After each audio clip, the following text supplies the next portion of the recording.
See, in many cases, limping behind is infinitely better than raising over limpers for a few reasons. First, it keeps the pot small, which at first seems kind of like a bad thing because, after all, given everything that we've talked about, don't we want to build big pots when we're in position? Well, yeah, building big pots in position can make you a lot of money, but not when you're doing it with marginal hands that flop dominated draws in multi-way pots. Keeping the pot smaller pre-flop works well because it causes opponents to play more straightforwardly. Because since there's more opponents in the pot, they're forced to play more honestly than they would in a heads-up or three-way pot. Plus, raising over limpers causes the pot to be bigger post-flop, which means that people are more willing to fight for the pot and stack off lighter. But when it's a limped pot, players tend to check fold more easily because, after all, there's only a few big blinds out there, so who cares, right? They're thinking, let's just be done with the hand and move on to the next one. What this means is that when players check to you in a limped pot, you can oftentimes get a good price to steal 4 or 5 big blinds with little resistance. Next, raising over limpers won't get you heads up or even three-way nearly as often as in no limit, simply because most players understand that people rarely limp with the intention of limp folding, which means that players in the blinds can count on getting a good price on calling your raise, since there will be more money put into the pot behind them. And last, just to make sure we're on the same page, contrary to what I thought when I was 21, limping behind won't make you any less of a man. I promise.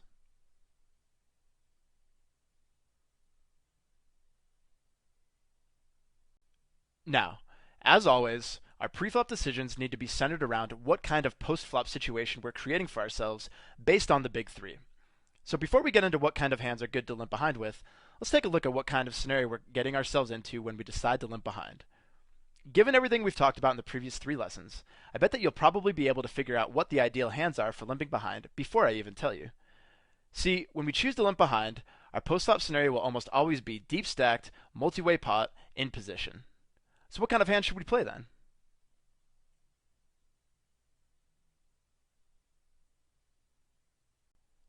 Alright, so if you happen to put some thought into what hands are the best to limp behind with, you probably came to the conclusion that nutty, polarized, bare single component hands are the best to limp behind.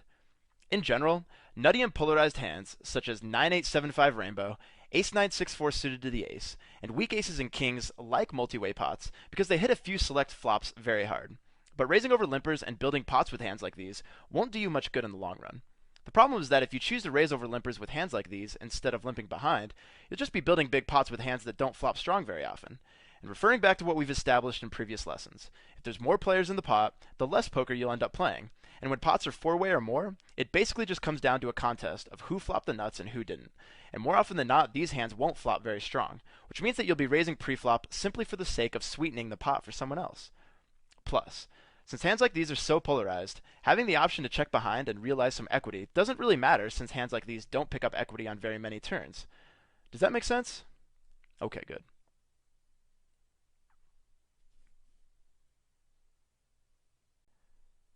Alright, so now that we know which hands are the best for limping behind, which hands should we open in late position, but avoid isolating limpers with?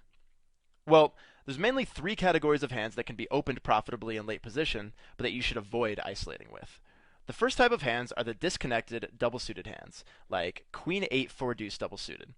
The second are the single-suited weak 3-card hands, like 10-9 7-4 single-suited. And the last group are the semi-connected low to mid-pocket pairs, like 8-8 7-3 single-suited. Now, it makes sense that these hands play terribly in a multi-way single-raised pot, because the one characteristic they all share is low nuttiness, which if you remember correctly, isn't what we'd prefer to have in a multi-way pot.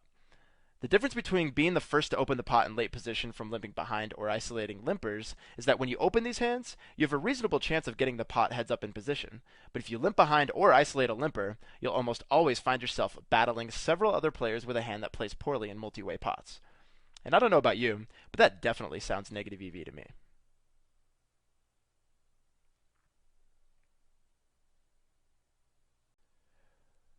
Now, choosing whether to open, isolate, or limp behind obviously depends a lot on what cards you're holding, but it definitely shouldn't be the only indicator that you use to influence your decision in one direction or the other.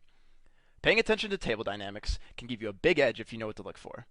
More specifically, it's especially important to pay attention to the player types in the blinds, because how loose or tight they're playing has a big impact on how aggressively you can attack the weaker players. If there's nits in the blinds and a fish limps, you can widen your isolating range because the likelihood that you'll get heads up in position against the fish is much higher. But if there's very loose players in the blinds or on the button behind you, Isolating the limper doesn't work as well because too often you'll get called by someone in the blinds, which, as I mentioned earlier, makes playing postflop more difficult. And in general, it's good to get in the habit of constantly asking yourself questions during a session, and it's something that I've noticed most successful players have a habit of doing. Ask yourself questions like, what kind of player types are behind me? What are the stack sizes? Where's the value in my hand going to come from? In fact, asking questions is so important that if I notice myself not asking questions anytime during a session, it's a pretty good indicator that I should quit because I'm too tired or unfocused. Something else that's important to point out is that you should avoid isolating short stacks light. Isolating short stacks doesn't work very well because their stack size reduces the value of your positional advantage. Not only can they check raise you post flop and get stacks in quick, but it's also tough to barrel them profitably. Some of this might seem a little complicated, but for now just realize that a good rule of thumb is that you can isolate one limper light, but never two. Does that make sense? Okay, good.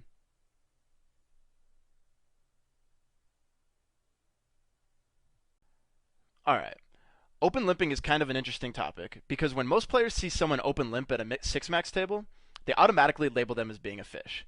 But does that mean that you should never consider open limping? Or put more simply, can open limping be profitable? Well, I don't recommend making open limping your default move in early position by any means, but there's a couple of scenarios where open limping can be a viable option. But the first thing to point out is that it depends entirely on table dynamics and the strength of your hand. And what I mean by table dynamics is that open limping is fine if you're at a very soft table where the players will let you get away with it.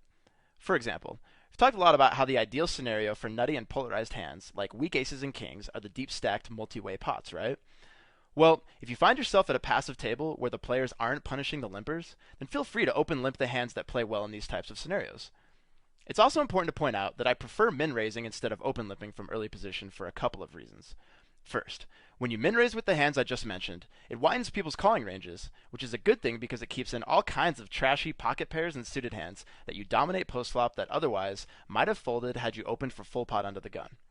Plus, the problem with limping is that you induce players to isolate you, which kind of sucks because it can deter other players from entering the pot. But if you min raise instead, they'll more often just call your open, which is good because it encourages multi-way action, which if you're min opening the correct range under the gun is good.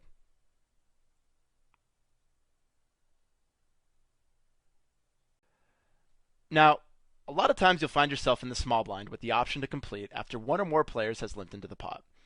Something I've noticed is that a lot of beginning players have a tendency to complete with practically any 4 cards, because after all, they're getting an amazing price to call half a big blind. So why not throw in a few more bucks and see a flop, right?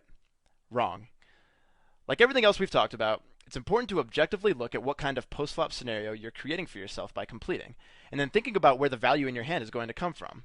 In terms of the big three, our situation is very similar to earlier when we went over what types of hands are profitable to limp behind with, except in this case, we have the worst possible position at the table, as opposed to being in the cutoff or on the button. So how should we adjust? Or more simply, which hand should we play?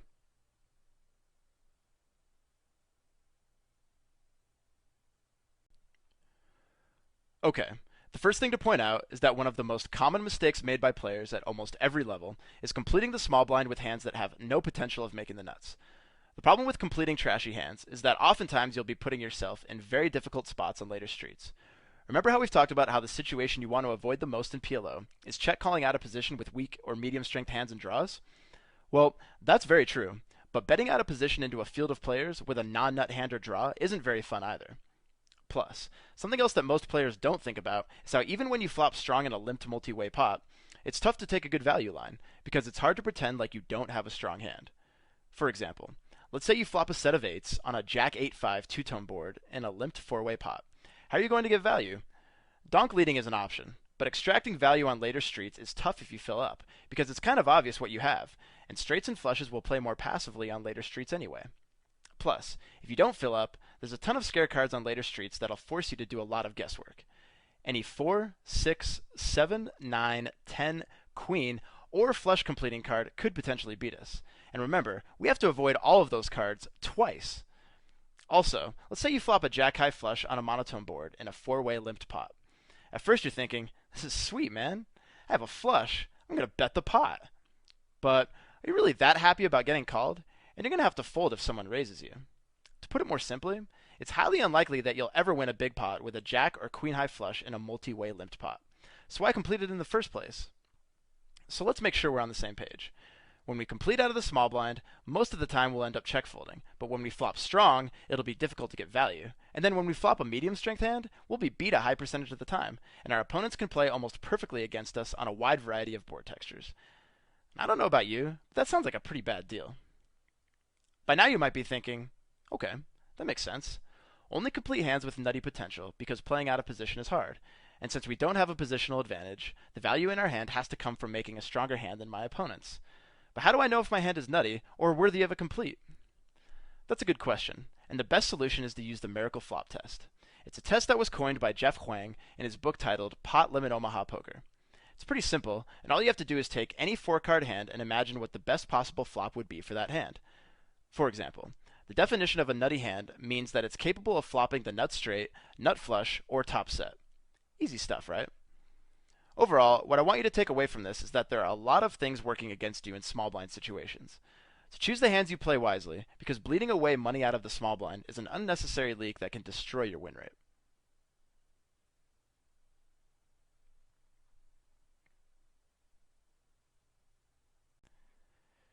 Alright, we've covered the situations where you should limp behind and complete in the small blind.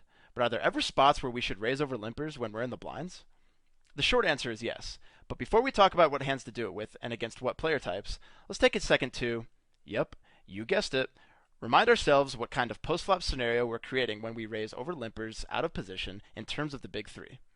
Just like all of the scenarios we've covered during this lesson, the pot will almost certainly be multi-way, because most players don't like to limp fold pre-flop out of position. So why would they be more likely to limp fold when they're in position this time, right? We'll also be out of position for the rest of the hand, and depending on the number of opponents and stack sizes, we'll be working with an SPR somewhere in the neighborhood of 5 to 8. So let's check out the next slide and see how this affects our hand selection.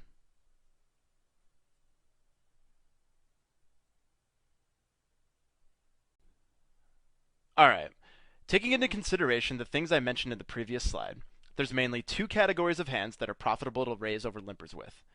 First, the near nut multi-component hands like Queen Jack 10-8 double suited and King King 10-6 double suited, and then second are the smooth single suited hands with high card strength like Ace Ace King 9 single suited and Ace King Jack 10 single suited. Now, the most important quality that all of these hands share is their ability to dominate other players' calling and stacking off ranges post-flop, as well as their barreling ability on later streets if you get called on the flop. Since these hands all have a smooth equity distribution post-flop, they'll be more likely to pick up backdoor equity on the turn, which gives us a better chance of successfully double barreling, which is great when we have the initiative out of position.